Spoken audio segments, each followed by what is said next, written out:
کیا مطلب؟ کاشف نے الجھن آمیز نگاہوں سے سمیرہ کی طرف دیکھا۔ ابا جی نے بچپن سے ہی تعلیم کے سلسلے میں شہر بھیج دیا تھا، سارا بچپن وہیں گزرا ہے اور آج میں اپنے گاؤں واپس لوٹ رہی ہوں 22 کا ہنسا پار کرنے کے بعد۔ سمیرہ نے اپنی زندگی کا احوال مختصر الفاظوں میں بیان کیا۔ اس کے لہجے میں دھک کا عنصر شامل تھا۔ ارے! بے اختیار کاشف کے منہ سے نکلا تو سمیرہ چونکی۔ کیا ہوا؟ سمیرہ نے پوچھا۔ میری اور آپ کی کہانی کافی ملتی جلتی ہے، کاشف نے مسکراتے ہوئے بتایا۔ کیا مطلب؟ سمیرہ نے بظاہر پوچھا۔ مطلب یہ سمیرہ جی کہ میں بھی بچپن سے ہی تعلیم کے سلسلے میں شہر میں تھا اور میں بھی آج اپنی تعلیم مکمل کر کے نواب شاہ واپس آ رہا ہوں، کاشف نے بتایا تو سمیرہ ہنس پڑی۔ یہ تو اور بھی اچھا ہے، وہ دھیرے سے مسکراتے ہوئے بڑبڑائی۔ کیا کہا آپ نے؟ کاشف نے سوالیہ نگاہوں سے سمیرہ کی طرف دیکھا۔ نہیں کچھ نہیں، آپ یہ بتائیں کہ اگر آپ شہر سے تعلیم مکمل کر کے گاؤں واپس آ رہے ہیں تو فتح پور سے ریل میں کیوں سوار ہوئے؟ سمیرہ نے کاشف کی طرف دیکھتے ہوئے پوچھا۔ دراصل فتح پور میں میرا ایک دوست رہتا ہے، ہم دونوں شہر سے سکھ کی گاڑی سے سوار ہوئے تھے، فتح پور اسٹیشن پر آئے تو وہ مجھے زبردستی اپنے گاؤں لے گیا۔ اس کے گھر والے اتنے اچھے تھے کہ وہ مجھے آنے ہی نہیں دے رہے تھے، انہوں نے میری خوب آؤ بھگت کی، بڑی مشکل سے اپنی جان چھڑوا کر وہاں سے نکلا تو تانگے کا دھرا ٹوٹ گیا، اسٹیشن پہنچا تو گاڑی چل پڑی اور مجھے بھاگ کر گاڑی میں سوار ہونا پڑا۔ کاشف نے ہنستے ہوئے وجہ بتائی تو سمیرہ بھی بے اختیار ہنس پڑی۔ ویسے آپ شہر جانے کے تذکرے پر کافی افسردہ ہوئی تھی، لگتا ہے آپ کو شہری زندگی کچھ بھائی نہیں، کاشف نے سمیرہ کی طرف دیکھتے ہوئے اس سے پوچھا۔ آپ نے بالکل صحیح کہا، سمیرہ نے اس بات میں سر ہلایا۔ مجھے تو ابا کی وجہ سے شہر آنا پڑا، ابا جی کا مزاج بڑا سخت ہے، ورنہ میں تو اپنے گاؤں میں بہت خوش ہوں۔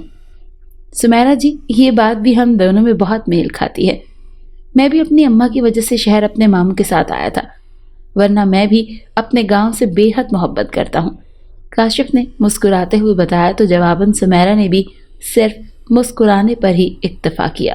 کیا کہا آپ نے؟ ویسے آپ گاؤں میں کہاں رہتی ہیں؟ تھوڑی دیر چپ رہنے کے بعد کاشف نے دوبارہ گفتگو کا آغاز کیا۔ میں چودھری نواز کی بیٹی ہوں، سمیرہ نے بتایا۔ اوہ! کاشف نے یہ جاننے کے بعد منہ سے ایک طویل اور بوجھل سانس خارج کی۔ آگ دونوں طرف ہی لگی ہوئی تھی، کیونکہ جب وہ ریل گاڑی کے اس ڈبے میں سوار ہوا تھا تو وہ بھی سمیرہ کی خوبصورتی پر مر مٹا تھا، اور اس کی خوشی بھی دیدنی ہو گئی تھی جب اسے پتا چلا تھا کہ سمیرہ اسی کے گاؤں کی ہے۔ لیکن پھر اس خبر نے جلتی آگ پر پانی چھڑکنے کا کام کیا کہ سمیرہ چودھری نواز کی بیٹی ہے۔ اس کا مطلب آپ بڑے لوگ ہیں، وہ ٹوٹے دل کے ساتھ بولا۔ نہیں کاشف جی، بڑی ذات تو اللہ کی ہے، اور ہماری تعلیم نے ہمیں اتنا شعور تو دیا ہے کہ سب انسان برابر ہیں۔ سمیرہ نے کاشف کا بجھا چہرہ دیکھ لیا تھا۔ جی بالکل، کاشف نے اس بات میں سر ہلایا، لیکن صرف کہنے کی حد تک ٹھیک ہے، مگر ماننے کے اعتبار سے نہیں۔ میں آپ کا مطلب نہیں سمجھی۔ سمیرہ واقعی نہیں سمجھی تھی۔ میرے کہنے کا مطلب یہ ہے کہ سمیرہ جی، یہ سب کہنے کی باتیں ہیں، مگر مانتا کوئی نہیں۔ ذات پات اونچ نیچ پر ابھی بھی کئی جھگڑے ہوتے ہیں، قتل ہوتے ہیں، اور ہمارا معاشرہ ایک اسلامی معاشرہ ہونے کے باوجود ایسی بے معنی باتوں کو آگے رکھتا ہے اور مذہب کی باتیں کہنے تک محدود رکھتا ہے۔ اللہ تعالیٰ تو انسان کو انسان میں پیدا کرتا ہے، لیکن اپنی سب سے پیاری مخلوق یعنی اشرف المخلوقات میں، لیکن انسان کا ہی دشمن ہے، اسے نیچا دکھاتا ہے۔ خالق تو واضح کہتا ہے کہ سب انسان میری نظر میں برابر ہیں، لیکن انسان سوائے افسوس کے کیا کہا جا سکتا ہے؟ کاشف دل برداشتہ لہجے میں بولا۔ کاشف جی، آپ کی باتیں دل کو چھو رہی ہیں، اور میں آپ کی باتوں سے متفق بھی ہوں، سمیرہ نے مسکراتے ہوئے کہا، اور آپ ایک اچھے انسان ہیں۔ سمیرہ کی اس بات پر کاشف مسکرایا، لیکن اندر سے وہ ٹوٹ چکا تھا۔ اس کی پہلی محبت شروع ہونے سے پہلے ہی دم توڑ چکی تھی۔ اسی وقت ریل گاڑی کی وصل کی آواز فضا میں گونجی۔ لیجئے، باتوں باتوں میں تو سفر کا پتہ ہی نہیں چلا اور نواب شاہ آ بھی گیا۔ سمیرہ نے کھڑکی سے باہر پلیٹ فارم کی طرف دیکھتے ہوئے کہا۔ واقعی، جواباً کاشف مسکرایا۔ آپ سے مل کر بہت خوشی ہوئی کاشف جی، سمیرہ نے اپنا بیگ اٹھاتے ہوئے کہا۔ مجھے بھی، جواباً کاشف پھیکی سی ہنسی ہنسا۔ آپ نے بتایا نہیں کہ آپ گاؤں میں کہاں رہتے ہیں؟ سمیرہ نے پھر پوچھا۔ میں رحمت کسان کا بیٹا ہوں، کاشف نے بتایا تو سمیرہ نے اس بات میں سر ہلایا۔ اچھا جی، امید ہے جلدی ہی ہماری دوسری ملاقات ہوگی، سمیرا نے کہا تو جواباً کاشف نے صرف سر ہلانے پر ہی اکتفا کیا۔ دونوں ریل گاڑی سے نیچے اترے تو اسٹیشن پر سمیرا کے باغ کا برسوں کا وفادار ملازم خوشیہ آیا ہوا تھا۔ اس نے سمیرا کا بیگ پکڑا۔ وہ دونوں اسٹیشن سے باہر نکلے تو سمیرا نے دیکھا خوشیہ اس کے لیے بگی لے آیا تھا۔ خوشیہ نے سمیرا کا بیگ بگی میں رکھا اور سمیرا کے لیے بگی کا دروازہ کھول دیا۔ سمیرا نے بگی پر چڑھنے سے پہلے ارد گرد نگاہیں دوڑائیں تو آخرکار اس کی متلاشی نگاہوں نے اپنی منزل ڈھونڈ ہی لی۔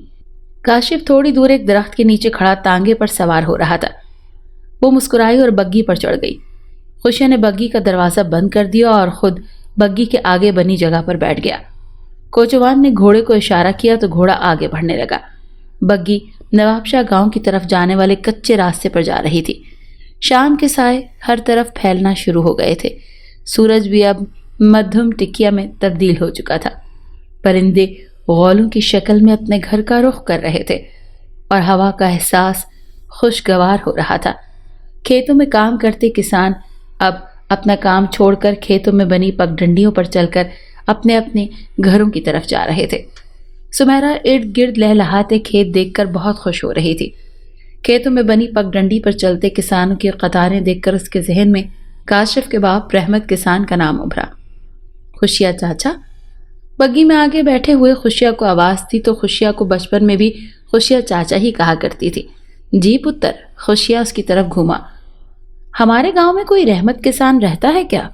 سمیرا نے پوچھا۔ رحمت کسان؟ خوشیہ نے زیر لب لفظ دہراتے ہوئے کہا۔ ہاں پتر، ہماری زمینوں پر ہی کام کرتا تھا۔ خوشیہ نے اس بات میں سر ہلاتے ہوئے کہا۔ کرتا تھا؟ سمیرا نے سوالیہ نگاہوں سے خوشیہ کی طرف دیکھا۔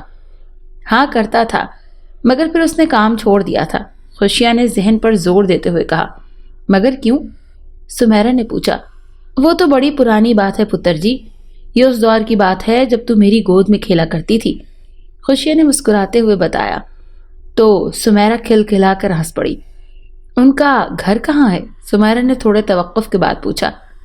تیری سہیلی ہے نا گھگی، اس کی گلی میں ہی اس کا مکان ہے۔ پر تو کیوں پوچھ رہی ہے؟ خوشیہ نے بتاتے ہوئے پوچھا۔ بس ایسے ہی۔ گھگی ٹھیک ہے نا چاچا؟ سمیرا نے بات کو ٹالتے ہوئے پوچھا۔ ہاں پتر، وہ بالکل ٹھیک ہے، اگلے مہینے اس کا بیاہ ہے، خوشیہ نے بتایا تو سمیرا چونکتے ہوئے اپنی جگہ سے اچھلی۔ اچھا؟ اس نے حیرانگی سے لفظ اچھا کو لمبا کھینچا۔ ہاں پتر، خوشیہ سمیرا کے اچھلنے پر ہنسا۔ میری بچپن کی سہیلی کا اگلے مہینے بیاہ ہے اور مجھے معلوم ہی نہیں۔ اس کا لہجہ شکایتی تھا۔ پتر، وہ کون سا پڑھی لکھی ہے جو تجھے خط کے ذریعے بتاتی؟ اب آ گئی ہے تو مل کر گلے شکوے دور کر لینا۔ خوشیہ نے سمیرا کے اچھلنے پر ہنسا۔ خوشیہ نے کہا تو اس نے منہ بناتے ہوئے کہا، وہ تو میں کر ہی لوں گی۔ خوشیہ اس کے یوں منہ بنانے پر بے اختیار ہنس پڑا۔ اب سمیرا نے دوبارہ بگی سے باہر دیکھنا شروع کر دیا۔ گھگی کے تذکرے سے اسے اپنا دھندلا سا بچپن دوبارہ دکھائی دینے لگا۔ وہ اور گھگی گاؤں کی گلیوں میں چہکتے ہوئے کھیلتی تھی، کھیتوں میں بنی پگڈنڈیوں پر دوڑا کرتی تھیں اور اکثر ان پگڈنڈیوں پر پھسل بھی جایا کرتی تھیں۔ بیتے بچپن نے اس کی یادوں پر بسیرا کیا تو وہ بے اختیار ہنس پڑی۔ وہ حویلی پہنچی تو اس کا باپ چودھری نواز اور بوڑھی دادی جمیلہ بیگم حویلی کے صدر دروازے پر اس کے استقبال کے لیے کھڑے تھے۔ چودھری نواز نے روایتی ذمہ داروں کی طرح بوسکی کی قمیض، کورے لٹھے کی شلوار اور قیمتی واسکٹ زیبتن کر رکھی تھی۔ سر پر اونچے شملے والی پگڑی اور پاؤں تلے ٹلے دار خصہ تھا۔ چودھری نواز کی نوک دار اوپر کو اٹھی پرغرور صحت مند مونچھیں تھیں جو اس کی شخصیت کو خاصا باروب بنا رہی تھی۔ برسوں کی جدائی میں سمیرا جب باپ سے لپٹی تو آنسوں کی برسات شروع ہو گئی۔ چودھری نواز کی آنکھیں بھی برس پڑی۔ سمیرا اس کی اکلوتی بیٹی تھی، ماں اس کی بچپن میں ہی گزر گئی تھی۔ اتنی بڑی حویلی میں صرف باپ اور دادی اس کے اپنے سگے تھے۔ دادی سے گلے ملی تو دادی اسے زور سے بھینچ کر زاروں قطار رونے لگی۔ جب کافی وقت گزر گیا تو چودھری نواز نے اپنی ماں جمیلہ بیگم سے مخاطب ہوتے ہوئے کہا، چل بس کر اماں، اب یہ یہیں رہے گی۔ جمیلہ بیگم نے اسے خود سے علیحدہ کیا اور اس کا چہرہ لرزتے ہوئے ہونٹوں سے چومنے لگی۔ پھر یہ چھوٹا سا قافلہ حویلی میں داخل ہوا۔ حویلی بڑی شاندار تھی۔ حویلی کے اندر داخل ہوں تو کھلا کشادہ صحن اپنی مثال آپ تھا۔ کھانا چودھری نواز، جمیلہ بیگم اور سمیرہ نے اکٹھے ہی کھایا تھا۔ سمیرہ نے ایک بات نوٹ کی تھی کہ جب سے وہ حویلی میں آئی تھی اس کی دادی جمیلہ بیگم بالکل خاموش تھی۔ کھانے کی میز پر وہ وقفے وقفے سے آنکھ چرا کر سمیرہ کی طرف دیکھ لیتی تھی۔ کھانے سے فارغ ہونے کے بعد وہ اپنے کمرے میں آئی۔ اس نے بیگ سے باریک لون کا سوٹ نکالا اور اسے تبدیل کرنے کے بعد کمرے کی اکلوتی اور بڑی سی کھڑکی کے پاس آ کر کھڑی ہو گئی۔ کھڑکی کے 4 لکڑی کے پٹ تھے جو 2 اندر کی جانب اور باہر کی جانب کھلتے تھے۔ بیچ میں لوہے کی سلاخیں لگی ہوئی تھیں۔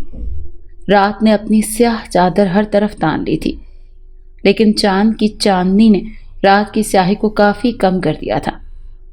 سمیرہ کھڑکی کی سلاخوں کو تھامے کاشف کے خیالات میں کھوئی ہوئی تھی۔ اس کی آنکھوں میں کاشف کا چہرہ گھوم رہا تھا۔ وہ صبح کا انتظار کر رہی تھی تاکہ اپنی سہیلی گگی سے ملنے کے بعد کسی بہانے سے کاشف کے گھر جا سکے۔ چھن چھن کمرے میں پائل کی تیز آواز نے اسے کاشف کی یادوں سے باہر کھینچا۔ اسے چونکتے ہوئے ارد گرد نگاہ دوڑائی اور پھر گھومی، مگر کمرے میں تو اس کے علاوہ اور کوئی بھی نہیں تھا۔ چھن چھن ایک مرتبہ پھر اس کے کانوں میں پائل کی آواز گونجی۔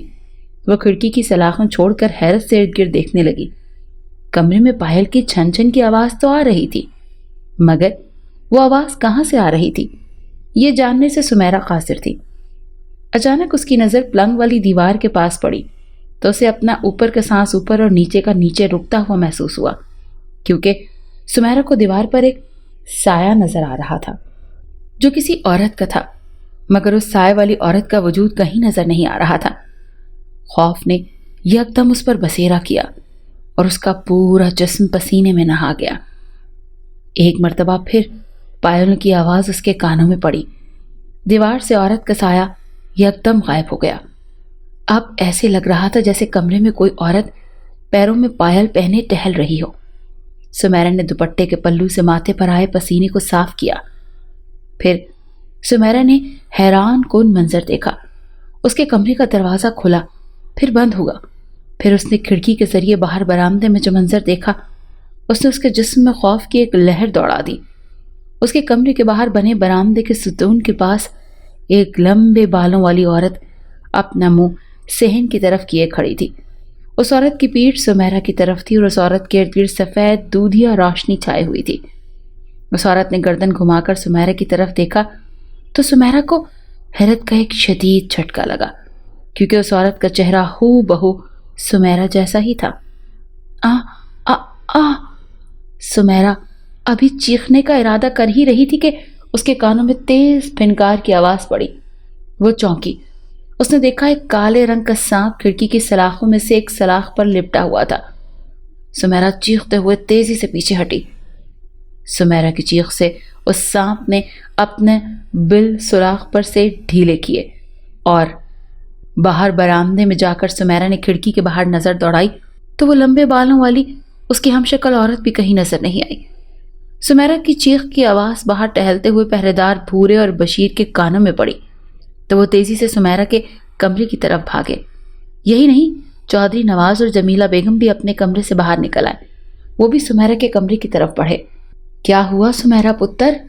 جمیلہ بیگم نے ڈری سہمی سمیرہ کو گلے لگاتے ہوئے پوچھا۔ وہ دادی، ڈر کی وجہ سے سمیرہ نے ہکلاتے ہوئے کہا، میں نے ابھی کمرے کی کھڑکی کی سلاخ پر ایک سانپ کو دیکھا ہے۔ سانپ؟ ڈر کی وجہ سے جمیلہ بیگم بھی ہکلائیں۔ جی، سمیرہ نے جمیلہ بیگم سے لپٹتے ہوئے کہا۔ بھورے، بشیرے، اس سانپ کو جلدی سے ڈھونڈو۔ چودھری نواز نے باری باری بھورے اور بشیرے کی طرف دیکھتے ہوئے کہا۔ جی چودھری جی، دونوں نے بیک وقت بیک زبان ہو کر مودبانہ لہجے میں کہا۔ وہ سانپ باہر برآمدے میں گر گیا تھا جب میں چیخی تھی، سمیرہ نے مزید بتایا تو بھورا اور بشیرہ اس بات میں سر ہلا کر کمرے سے باہر نکل گئے۔ شکر ہے سونے رب کا کہ اس سانپ نے تجھے کوئی نقصان نہیں پہنچایا، جمیلہ بیگم نے اللہ کا شکر ادا کرتے ہوئے کہا۔ چودھری نواز کمرے میں رکھی کرسیوں میں سے ایک پر بیٹھ گیا۔ یہ تو اماں خامخواہ ڈر گئی ہیں۔ بیٹی، یہ چودھری نواز کی ہے اور خامخواہ اتنا ڈر گئی تو؟ چودھری نواز نے اپنے مونچھوں کو تاؤ دیتے ہوئے خفا لہجے میں کہا۔ ہر کسی کے سینے میں تیرے جیسا پتھر دل نہیں ہوتا، جمیلہ بیگم نفرت سے چودھری نواز کی طرف دیکھتے ہوئے بولی۔